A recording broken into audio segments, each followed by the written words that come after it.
Does Joel Eriksson Ek have a case as best center in Minnesota Wild history? Plus, everybody in front of the Wild won last night, which puts them further behind in their slim postseason chances. We'll preview the weekend ahead today on Locked on Wild.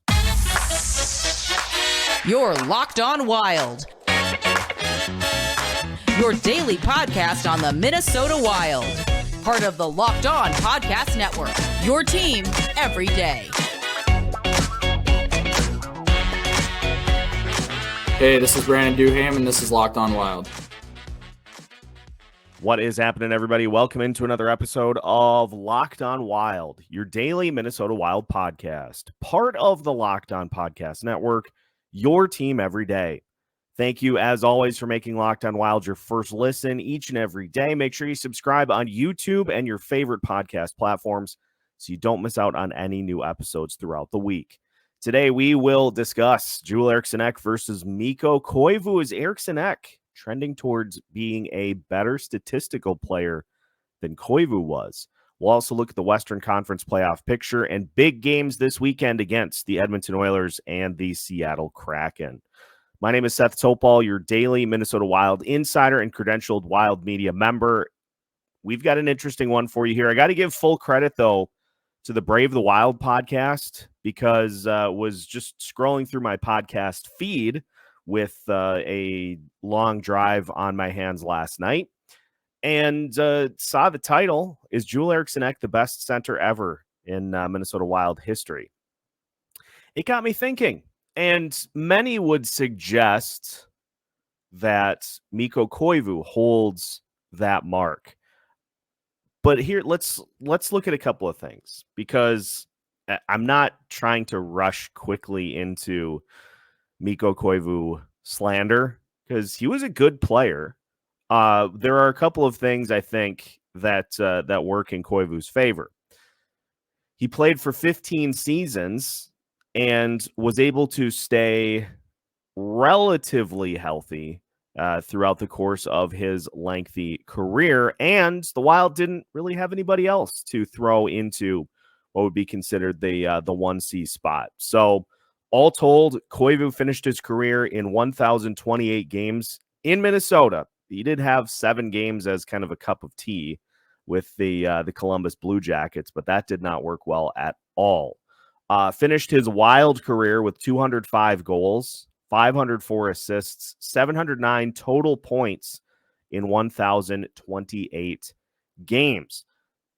What about Joel Eriksson Ek? Let's take a look at his numbers. Through the course of 477 NHL games, Eriksson Ek has 258 points. He's got 120 goals and 138 assists. So he has played since he turned 20. So he's got 8 years in the mix, and he's already getting close to Mikko Koivu's number of goals.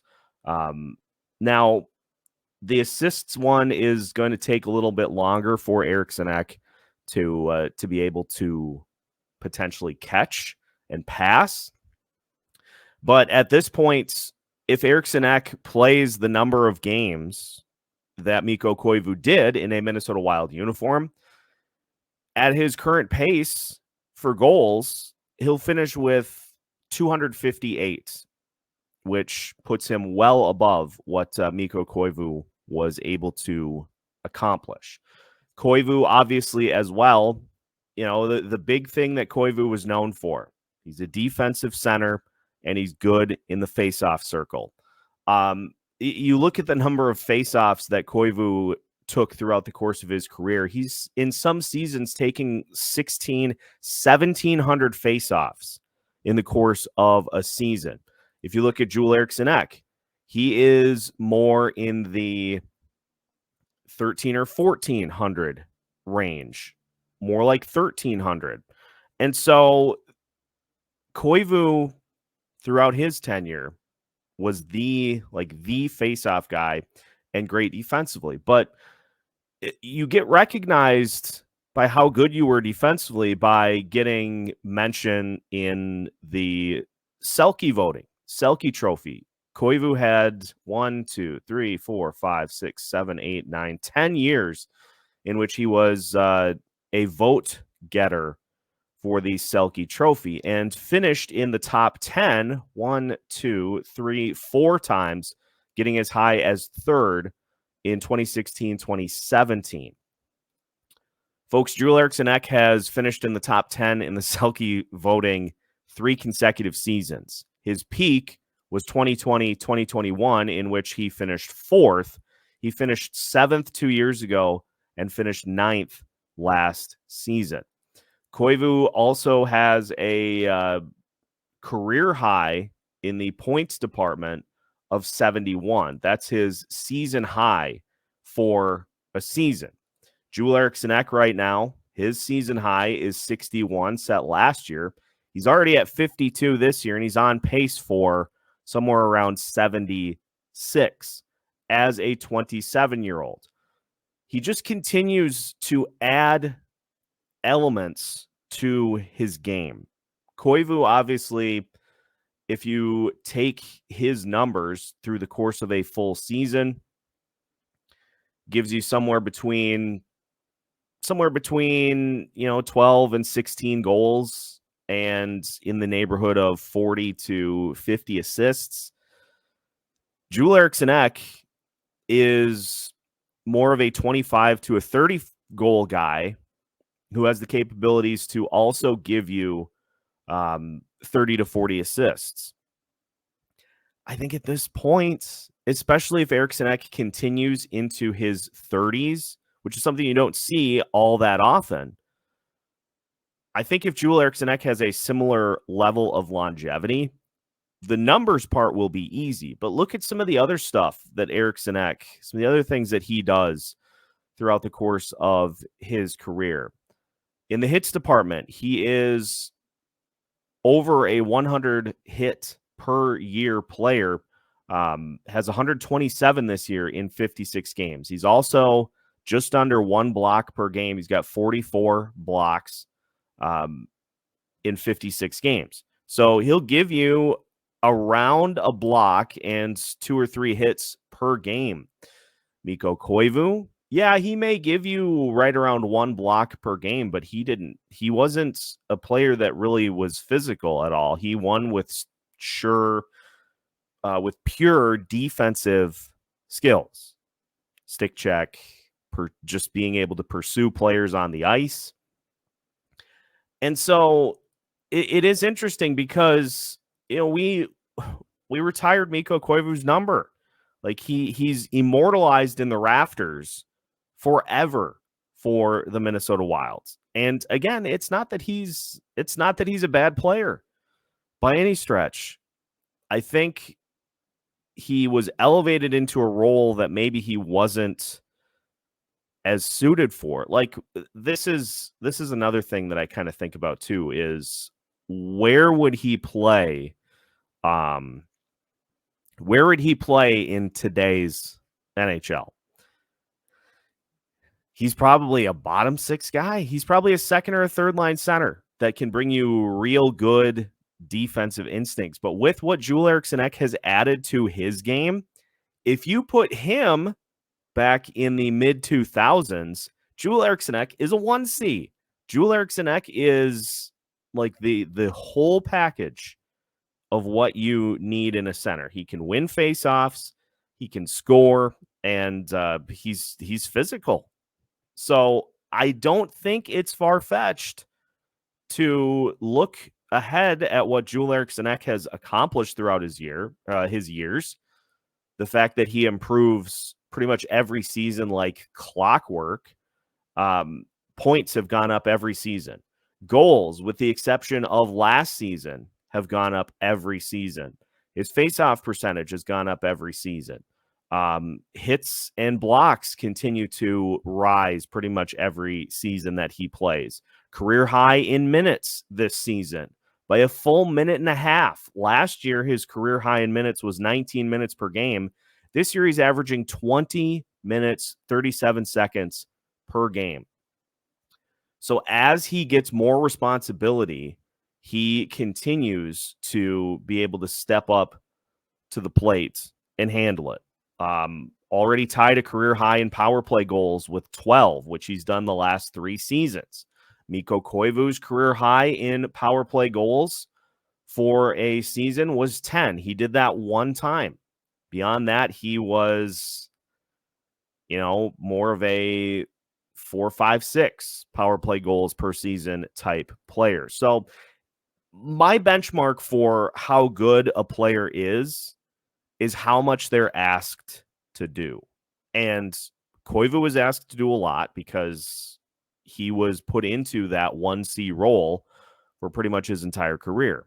Joel Eriksson Ek, number 1 power play, number 1 penalty kill, number 1 center right now, plays in overtime. He gets every critical faceoff that this team has in late game situations. There is no more that Eriksson Ek can be asked to do, and he's in the midst of having a career season. Signed to a deal for $5.25 million per year, by the way, which that deal continues to look better and better every season. But, you can't put more on Joel Eriksson Ek's plate, and he just rises to the occasion every single time he is asked to do a little more. That's the benchmark of a good player to me, folks. And if we get another 7 seasons from Eriksson Ek in this similar vein, he's going to go down as the best center that this team has ever had. And then maybe his jersey gets retired. And I don't think we're going to feel too upset about that compared to the other retired jersey that is currently sitting up in the rafters. So I loved that discussion topic. So kudos to Brave the Wild for throwing that out there yesterday. And just wanted to kind of give my 2 cents on how that has looked for Joel Eriksson Ek here as his career continues. Every team that the Wild are currently chasing in the playoff picture won last night. So we'll look at the Wilds continuing to fall further behind those teams that they are chasing in the playoff picture. And we will preview what we have coming up here this weekend with games tonight against Edmonton and a game tomorrow against the Seattle Kraken. That's all on the way as we continue today's episode of Locked on Wild after this. Today's episode of Locked on Wild is brought to you by Indeed. We are driven by the search for better, but when it comes to hiring, the best way to search for a candidate isn't to search at all. Don't search, match with Indeed. If you need to hire, you need Indeed. Indeed is your matching and hiring platform with over 350 million global monthly visitors, according to Indeed data, and a matching engine that helps you find quality candidates fast. And Indeed doesn't just hire faster. 93% of employers agree Indeed delivers the highest quality matches compared to other job sites, according to a recent Indeed survey. Plus, listeners to this show will get a $75 sponsored job credit to get your jobs more visibility at Indeed.com/lockedon. Just go to Indeed.com/lockedon right now and support our show by saying you heard about Indeed on this podcast. Indeed.com/lockedon. Terms and conditions apply. Need to hire? You need Indeed. Welcome back to today's episode of Locked on Wild. Once again, we thank you for making Locked on Wild your first listen each and every day.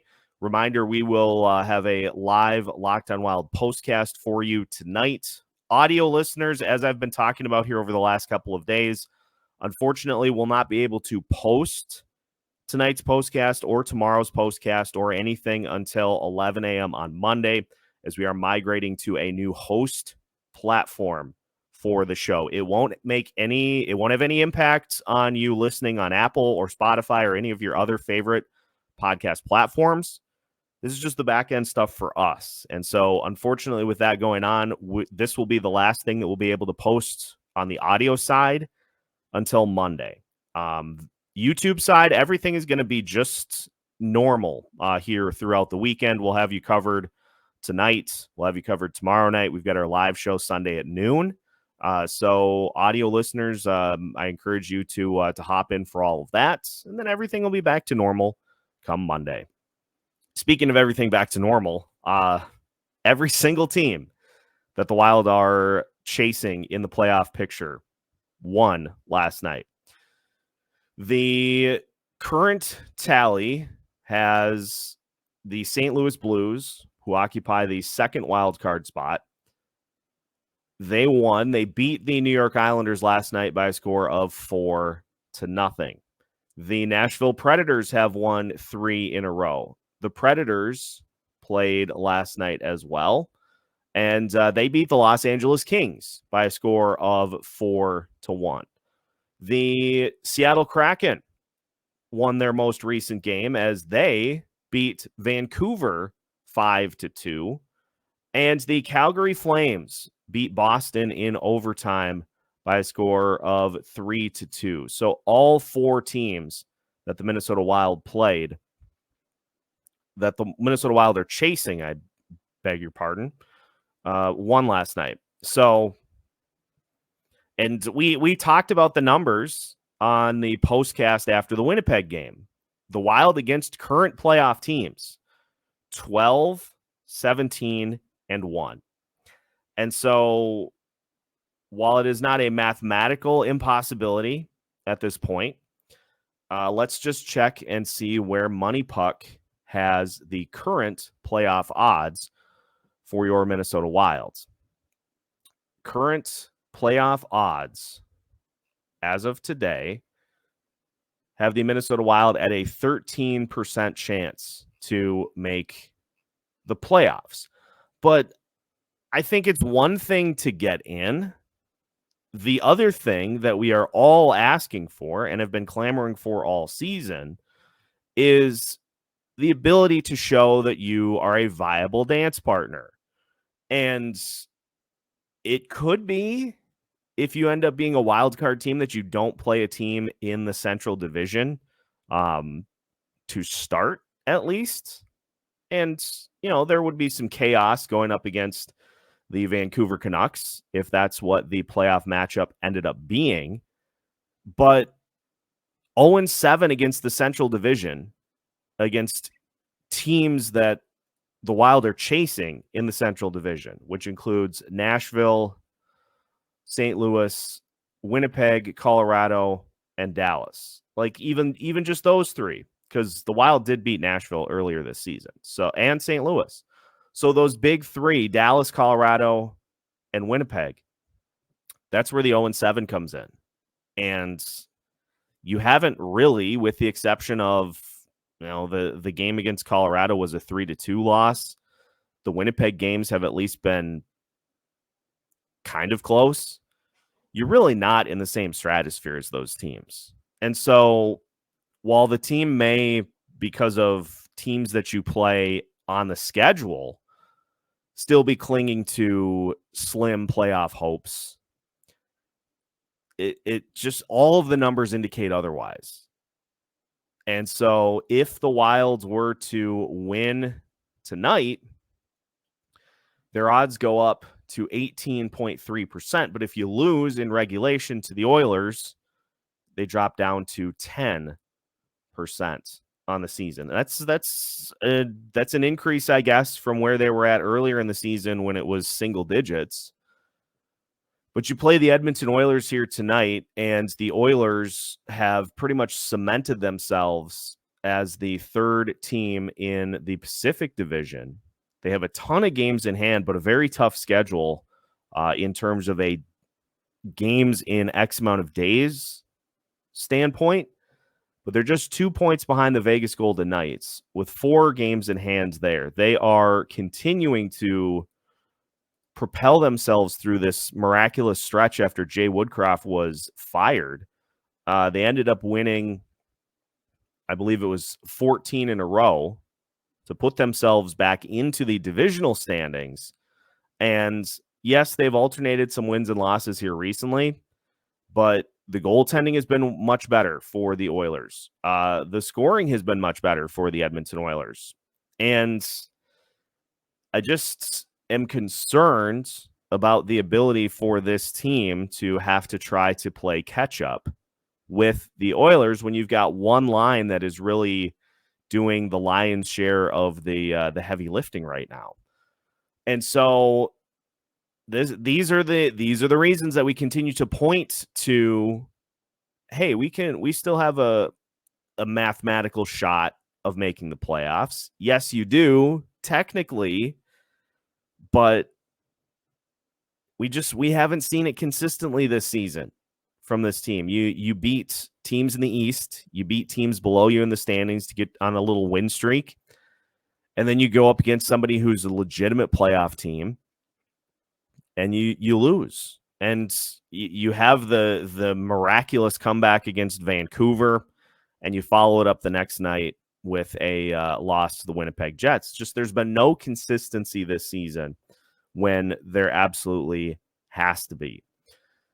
If we look at the Oilers a little bit, actually, we'll do that here to finish the show. Going to sneak in one final break, and then we will finish the show taking a look at Edmonton and Seattle to preview what's coming up here this weekend. That's on the way as we continue today's episode of Locked on Wild after this.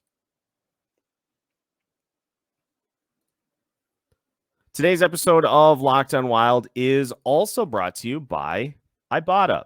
Grocery bills are so expensive these days, but now they don't have to be.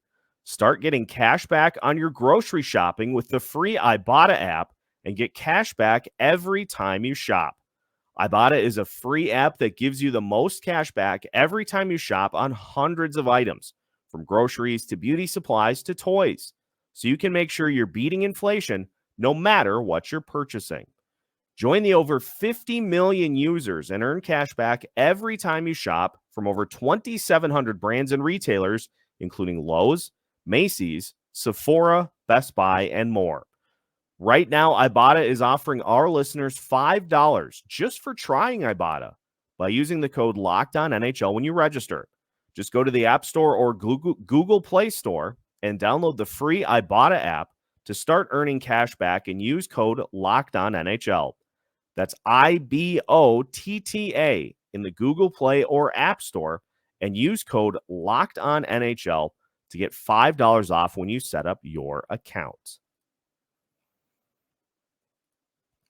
Final segment of today's episode of Locked on Wild. Once again, we thank you for making Locked on Wild your first listen each and every day. Edmonton Oilers on tap tonight, and for the Minnesota Wilds, not set yet on their goalie situation for the next 2 days. Calvin Pickard confirmed as the Edmonton Oilers goalie for tonight. And so no Stuart Skinner for the Minnesota Wild, which could be of benefit to them because Skinner has been real good for a while. If you look at Skinner's numbers month by month since the Oilers really started to pick things up, he's been touched up a little bit here in February, but in the month of January, he was 9-0 with a 1.33 goals against average and a .953 save percentage. He allowed 12 goals in 9 games. And so far here in February, he has allowed 23 goals in 6 games. So teams starting to be able to get through the Oilers netminder a little more consistently here in February. But you look at Calvin Pickard and what he brings to the table as the backup. He is currently 7-2 with a 2.48 goals against average and a .910 save percentage. So be careful what you wish for from a backup perspective here for the Wild today. Pickard has won his 2 starts in February, beating Anaheim 5-3 and beating Dallas 4-3 in overtime. So in both games, stopped 24 of 27 shots and gave up the 3 goals in each.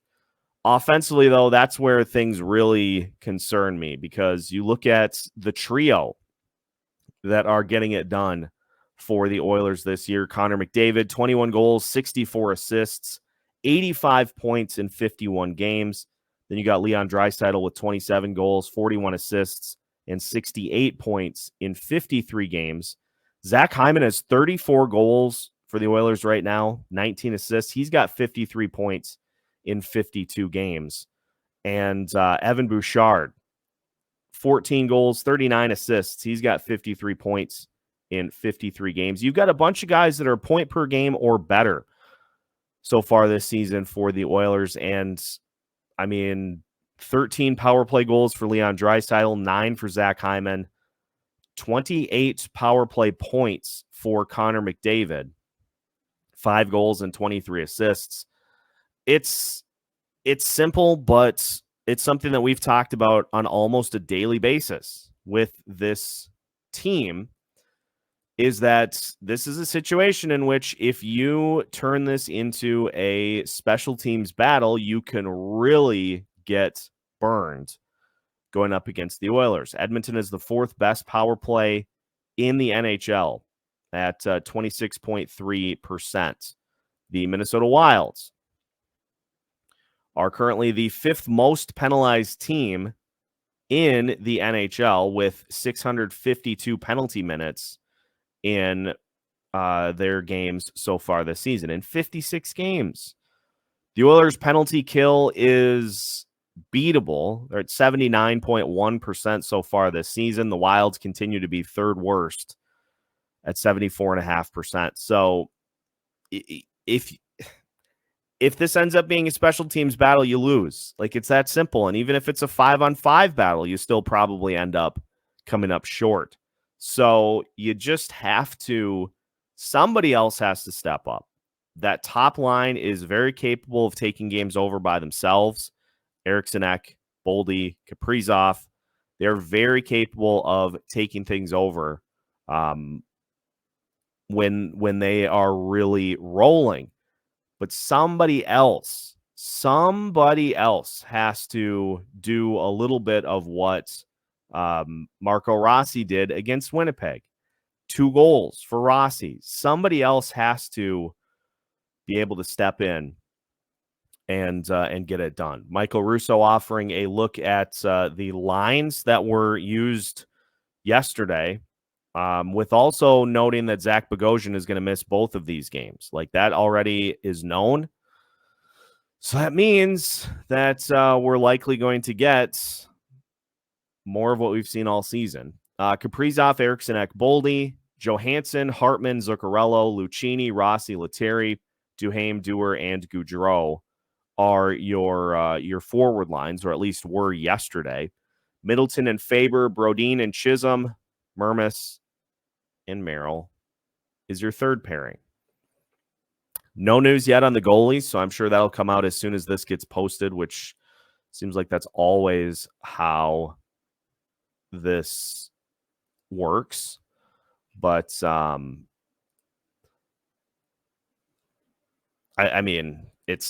it's daunting odds at this point as it is, and you continue now to not get help, and you need help from all of these teams. So Edmonton tonight, the Seattle Kraken tomorrow night, and Seattle has won 3 out of their last 4, including beating Vancouver by a score of 5-2 in their most recent game. They do not play a back-to-back, and so they will be fully rested and fresh for the Minnesota Wilds for tomorrow night's game.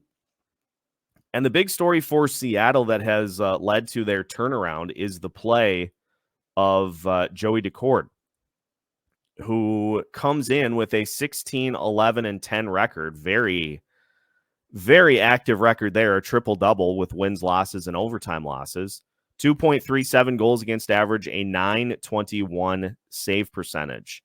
And Daccord coming into this game, he is 1-2-1 in his last 4 starts here in February with a 2.79 goals against average, still a respectable .974 save percentage.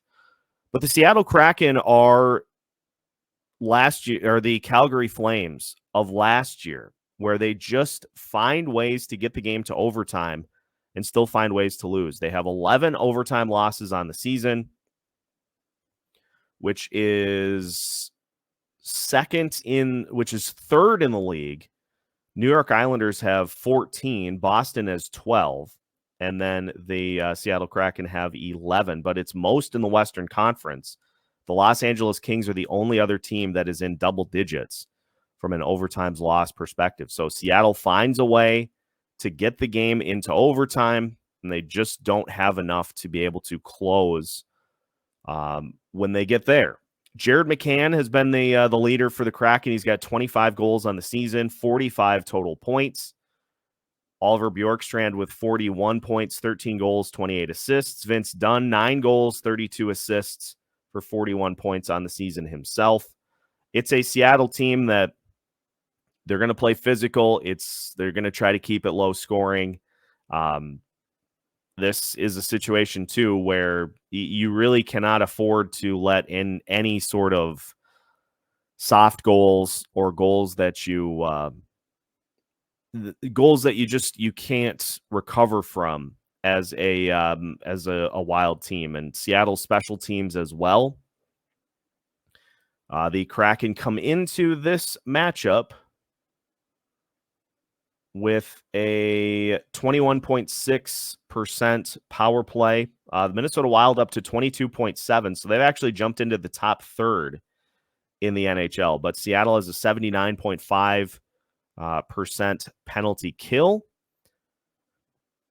We know the drill at this point. We know the story.